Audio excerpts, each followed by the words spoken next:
Assalamualaikum warahmatullahi wabarakatuh. Perkenalkan, saya Maya Hikmatul Fauziah dengan NIM akhir 168.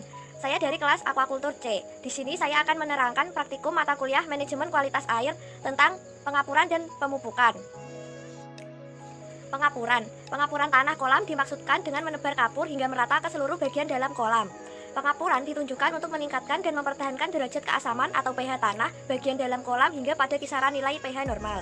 Pengapuran dilakukan dengan cara menebar kapur secara merata pada dasar tambak dengan ketebalan berbeda pada tiap permukaan tanah. Pengapuran memiliki banyak manfaat, antara lain sebagai berikut. Yang pertama, menetralisir asam bebas yang terdapat dalam air.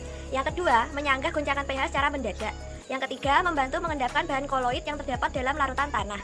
Yang keempat, mendorong bakteri pemecah bahan-bahan organik untuk bekerja lebih aktif dalam pelepasan bahan organik. Yang kelima, membantu pembentukan tulang ikan dan mencegah kelainan tulang. Yang keenam, memperbaiki kondisi tanah.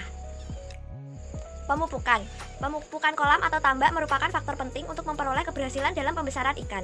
Tanpa pemupukan, maka keberadaan plankton tidak bisa dipertahankan atau ditingkatkan lebih banyak lagi. Pemupukan ini berfungsi untuk memberikan unsur hara yang diperlukan bagi pakan alami sehingga lahan kolam akan menjadi subur. Manfaat pemupukan.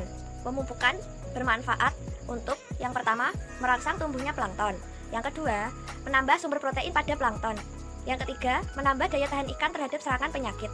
Yang keempat, menjaga kondisi tanah atau tambak agar tetap stabil kesuburannya. Yang kelima, membentuk karbohidrat, lemak, protein pada fitoplankton dari hasil fotosintesis. Yang keenam, menambah daya tahan ikan terhadap serangan penyakit. Yang ketujuh, menetralkan pH. Berikut ini alat dan bahan yang digunakan untuk pengapuran dan pemupukan. Alat, yang pertama akuarium.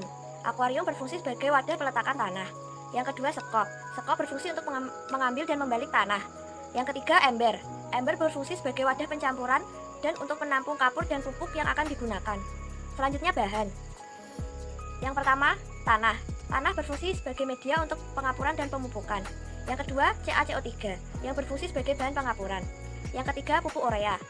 Pupuk urea berfungsi sebagai bahan pemupukan yang mengandung unsur hara nitrogen yang berfungsi membentuk hijau daun dan memperlancar proses fotosintesis fitoplankton. Yang keempat, pupuk TSP yang berfungsi sebagai bahan pemupukan yang mengandung fosfor untuk menumbuhkan plankton. Selanjutnya cara kerjanya.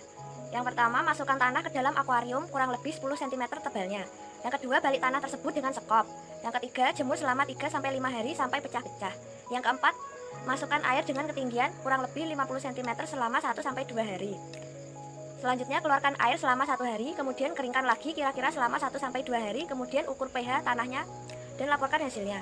Yang keenam, berikan kapur CaCO3 sebanyak 1,5 ton per hektar. Yang ketujuh, keringkan 2-3 hari, kemudian padatkan. Yang kedelapan, berikan lapisan kulit kerang dan pasir putih setebal 1 cm, kemudian isi air setinggi 20 cm.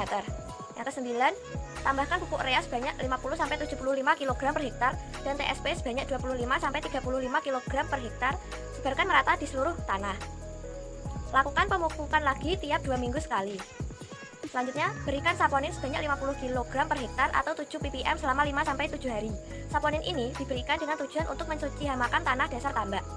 Selanjutnya, tambahkan air sampai dengan ketinggian 1-1,2 meter. Yang terakhir, laporkan secara lengkap praktikum yang sudah dikerjakan. Berikut ini ada cuplikan tentang video pengapuran dan pemupukan.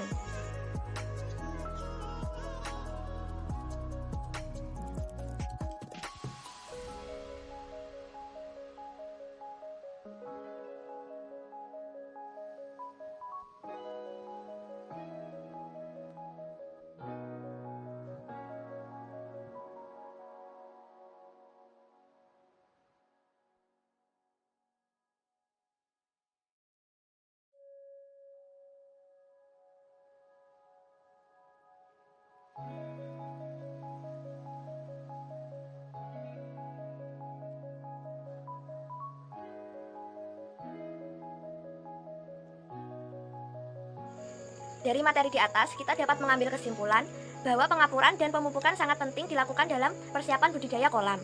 Pengapuran berfungsi untuk menambah kadar pH atau keasaman tanah, sedangkan pemupukan berfungsi untuk menambah pakan alami. Sekian penjelasan dari saya, kurang lebihnya mohon maaf. Wassalamualaikum warahmatullahi wabarakatuh.